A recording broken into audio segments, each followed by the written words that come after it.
Hey everybody, it's Supremisis here, and in today's video, I'm going to be explaining to you guys why Anthem is actually Destiny 2. Where do we begin? We begin with Destiny 1. The 9th of September 2014 is when the first game of Destiny was officially released on the PS4, Xbox One, and PC. Where a month after playing the beta, the players actually finally got their hands on a game that was different to every single other game in so many ways. Destiny offered a grind that most games do offer. The grind is basically giving the average player no time in their spare time to do anything else other than play their video game. Destiny was such a grind that it offered 12 hours of just pure gameplay and base storytelling within the game to go ahead into the Black Garden, defeat the Heart, and you finally hit level 20. The grind was far from done there. You then had 10 more levels, that is called light levels, to go ahead and grind for exotics during weekly strikes, nightfalls, and raids. Trying to complete all these other completions, including strikes, side missions, and everything else other than raids, this took around 30 hours to do. So in total, it took around 40 hours to complete the actual game. And then, your biggest challenge was ahead, a raid. The raid was released a week after the Destiny release. So whoever grinded that entire week, hit that light level 30, and had the weapons, and had the guns, and had the light level and the armor, they were given the opportunity to go ahead and fight the Vault of Glass. The first ever team to complete the Vault of Glass took them 14 hours, 1,605 deaths accumulatively between 6 players. Now talking about that was the first ever team to actually go ahead and complete it. This isn't including the Twitch streamers that went ahead and attempted it over and over and over again, whether they completed it the first day it came out, 2 weeks after, 3 weeks after, a week after, however long it took them to attempt it every single week, getting as far as they could possibly get and retrying the same things over and over and over again for one simple thing in the game: loot. The one thing on everybody's mind when they completed the Vault of Glass raid was one simple gun, one simple exotic that everybody wanted, and they just wanted it now. But there was the extreme challenge of completing the Vault of Glass in their way: the Vex Mythoclast. The Vex Mythoclast was the gun.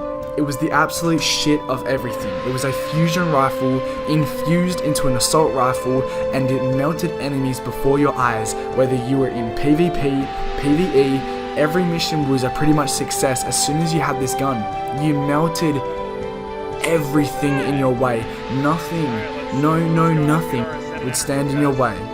You had 2 guns to your disposal within Destiny, which gave players a sense of accomplishment, which gave players a sense of just absolute dignity and pride in themselves, owning just 2 weapons that were both exotics within the game. The second one of those weapons being was the Galahorn. This right here and these examples gave whoever played Destiny 1 when the game was first released, including myself. You guys all know that feeling of completing a raid for the first time in your life, and that sense of accomplishment within yourself, that feeling in your chest, that warm, hot feeling that you get when you finally completed it and you finally knew that you did something within the game that was basically impossible to finish, is what Destiny 2 lacked. That isn't really the only thing as what Destiny 2 lacked, is that they also lacked that sense of accomplishment because of something at the end of the raid. Bungie didn't need to add in more of a puzzle for players to complete instead of just shooting things in its face. They needed something like the Vex Mythoclast in another skin in the Leviathan raid. They needed something at the end of it like the Galahorn that gave players an opportunity to want to come back to do that every single week, to finally complete it and just get the players had a 5% chance of getting the Vex Mythoclast, and players went back and went back and went back. This is what Destiny 2 lacked. You needed a weapon that is overpowered. Whether it's overpowered or not, you needed something that had to be powerful that was unbalanced, that was unchanged, and that was in the game, and the only way that you could get it was completing the Leviathan, defeating the boss, and it gave you a 20% chance to get this weapon every single time you did it. This is what Destiny 2 lacked. This actually leads me to my third point in saying that this is why Anthem is going to be the destruction of Destiny 2, is simply because of this clip that I am about to play for you guys right now. By now you've probably noticed that our squad has some pretty awesome abilities. In particular, the Colossus has a legendary multi-mortar, and the Ranger has a legendary frost grenade. Loot comes in many different rarities, and legendary items are very hard to come by. If you get your hands on one, they have special bonuses that make you more powerful. And I have a feeling our squad's gonna need all the power they can get for what lies ahead. So as you guys can see in that clip right there, the guy commentating explains that these legendary items are going to be extremely hard to come by. Now the reason for this is obviously these legendary items should really be called exotics if you're talking Destiny terms. Now as you guys know, you would have caught on that straight away as soon as I played that clip. And my point being is that I guarantee you Anthem is not going to make that same mistake that Destiny did in Destiny 2, that they are actually going to lock items and these legendary items to raids within their game. As you guys already know, we had a little clip of a raid at the start of their very first trailer that they released at the end of it. A huge storm in the middle of absolutely nowhere in their big land of traversal play that they have in Anthem are going to be raids. I guarantee you. There's no doubt in my mind that these raids will have those legendary items locked to those activities, and the only way for you to obtain these legendary items will be with that 20% chance for the RNG gods to drop you these extremely hard items to already come by a chance to drop.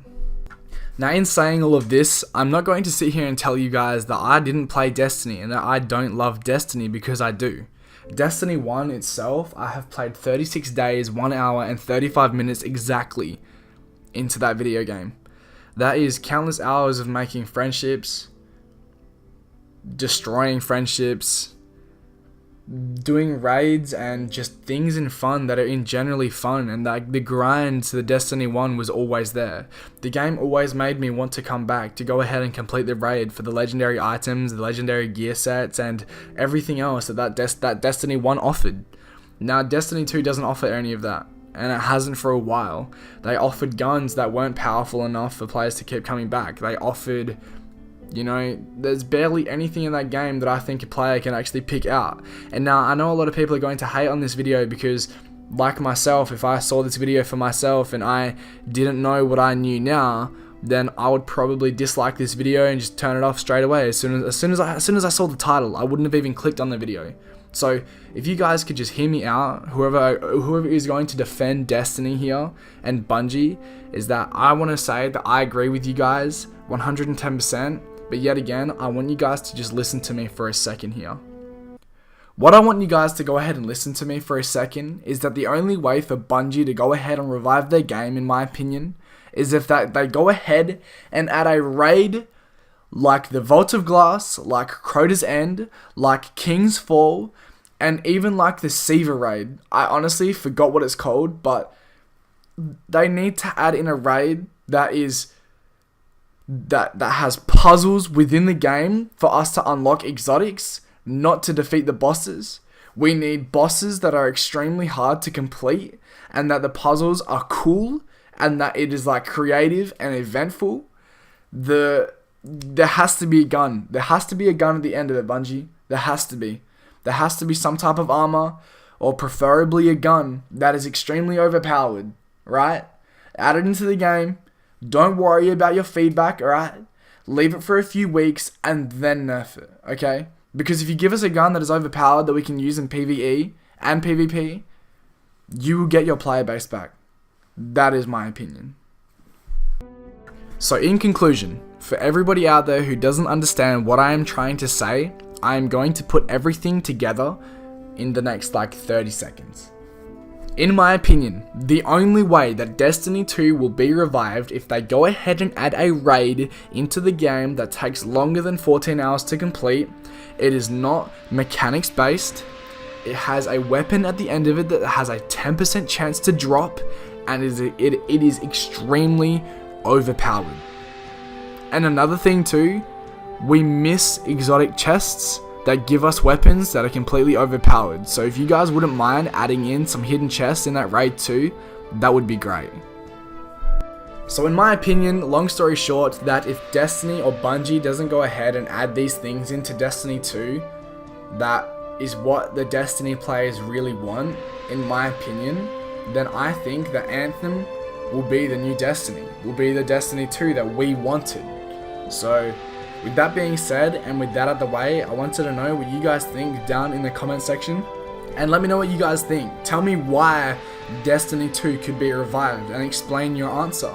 Or tell me whether you guys are hyped for Anthem and you guys don't really care about Destiny 2 anymore because of the things that I explained in this video, or whatever you guys have your reasons for. So with that being said, and with that out of the way, I hope you guys did actually enjoy the video. I hope you guys enjoy the rest of the video and the content in the background of the gameplay for Anthem. And I'll see you guys in the next one. Nice combo.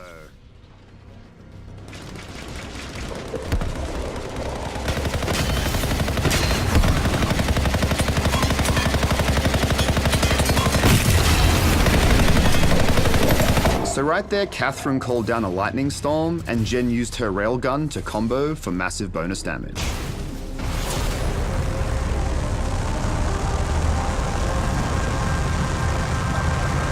There's a Shaper relic. Wait, something's odd. Get a closer look, would you? Night has fallen in the world of Anthem, and the creatures that inhabit the darkness are out on the prowl. But honestly, that's a story for another day, because right now we have that giant thing to deal with. I don't know what they've done to that relic, but it's getting worse by the minute. See those radiant pieces of energy? They're echoes from the Anthem of Creation. Return them to the relic. You've got to silence it fast. This will be the first real challenge for our squad. We have snipers to the right, the Shaper interface below us, troops in the middle, and then all the way to the left we have those turrets. Our squad can approach this in a lot of different ways, but Jen, you're the expert, so over to you. Looks like Jen is sending our squad to hit the snipers first.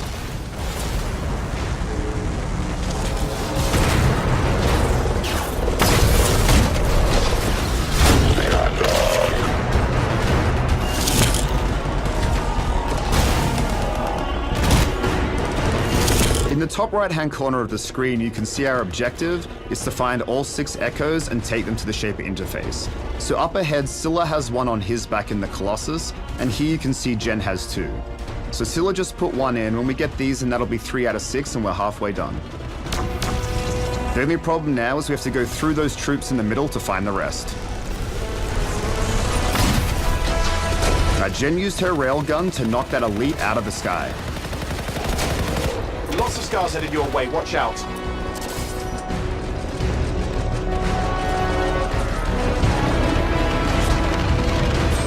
We can see the Rangers hovering in the top left, getting ready to do something. Looks like it might be, yep, Frost Grenade out. Jen's gonna use her multi-mortar for a big shatter combo. All right, good job, Jen.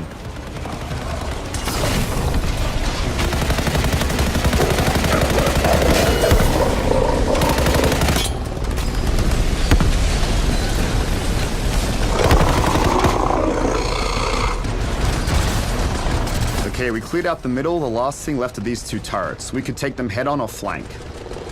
Looks like Jen's gonna try to brute force this first one. Okay, didn't quite get there. Gonna have to flank behind and hit those weak points.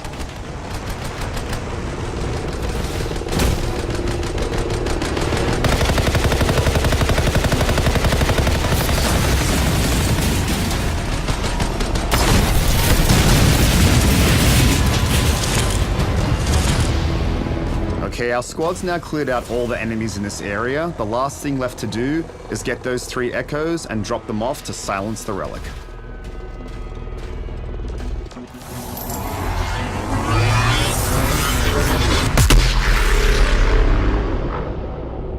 It's gone silent. Disaster averted. Do you think we get a bonus for... Wait, something's happening. What the hell was that? I think That was whatever laid all the eggs around here. The sound came from below your position. With some pretty awesome teamwork, our squad was able to silence this relic. Relics are littered throughout the world, left there by the Shapers, abandoned and volatile. But for right now, the mystery of the Scar weapon is taking us deeper and deeper into this stronghold.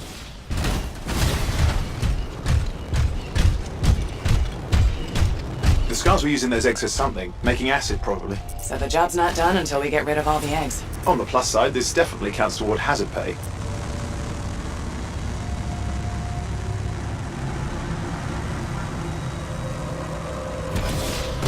The environment seems to be changing. I have a bad feeling there are more than just Scars in this stronghold.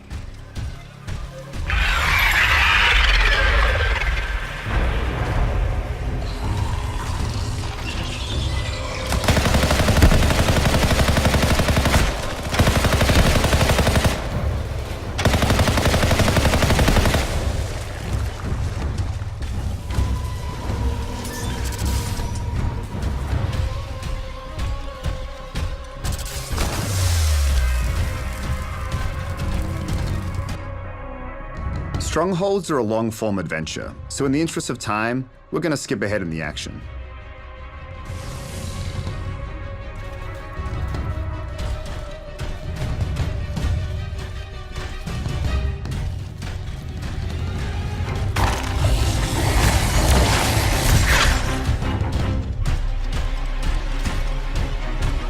Alright Jen, let's show off some different weapons up ahead. Let's have Scylla in front with his flamethrower and have you support him with your grenade launcher.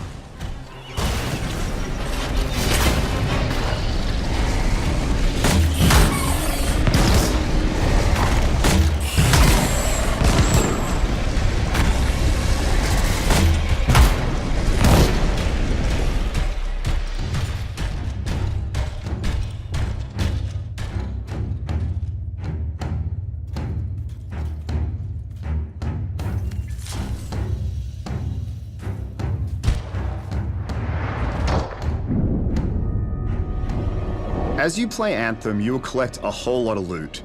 And loot plays a really important role in Anthem, not just because it makes you more powerful, but also because it allows you to create different loadouts to tackle a wide variety of different situations.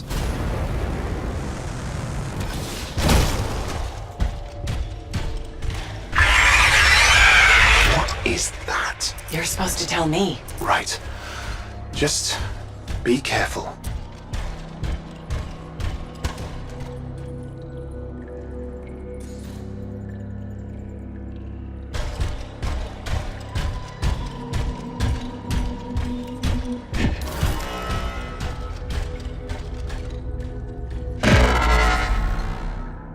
Our freelancers just discovered an ancient Arcanist resonance. Interesting lore, items, and materials are scattered throughout the world of Anthem for you to discover and collect. By now you've probably noticed that our squad has some pretty awesome abilities. In particular, the Colossus has a legendary multi-mortar, and the Ranger has a legendary frost grenade. Loot comes in many different rarities, and legendary items are very hard to come by. If you get your hands on one, they have special bonuses that make you more powerful. And I have a feeling our squad's gonna need all the power they can get for what lies ahead.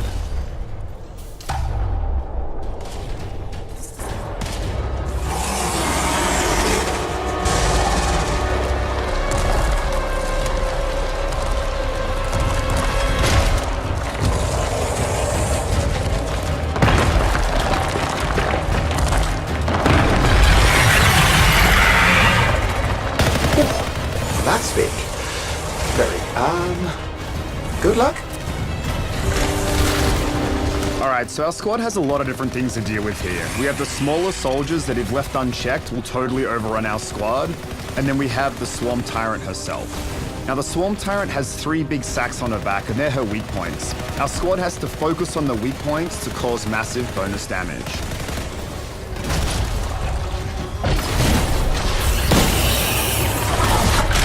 Now, if Jen gets too close here, she'll take a lot of damage from the Swarm Tyrant's frontal attack, but if she tries to stay too far back, she'll get caught in her webs.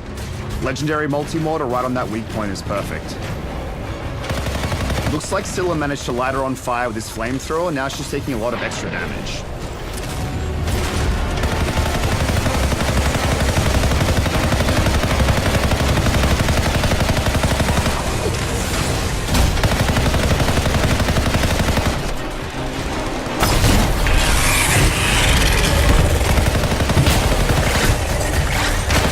managed to destroy one of the sacks, leaving the Swarm Tyrant vulnerable.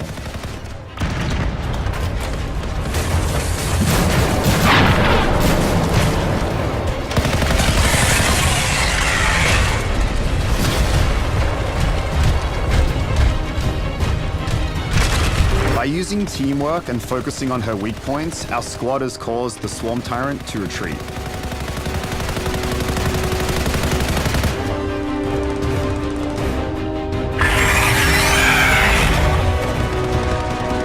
Looks like she's called for help. Our squad has to take control of this choke point to make sure they're not overrun. What we really need is Scylla to get his flame wall out. There we go, nice job Scylla. Maybe a lightning strike here from the storm would be helpful. Awesome, and Jen, if you can do a combo here, it would be great. Maybe that multi-mortar. Alright, looks like our squad now has everything well in hand. But the Swarm Tyrant is back.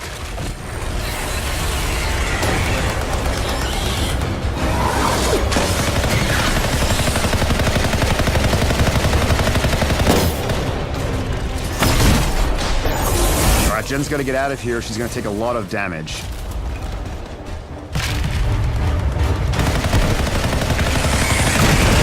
Nice. Scylla set the Swarm Tyrant on fire again. Every Javelin has a powerful ultimate ability that can turn the tide of battle in your favor.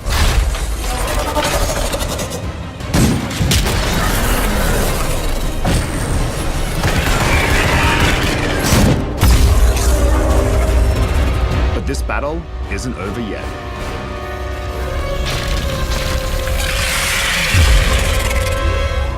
Thank you all for watching our live gameplay experience today. Anthem will be available on February 22nd for PC, Xbox One, and PlayStation 4.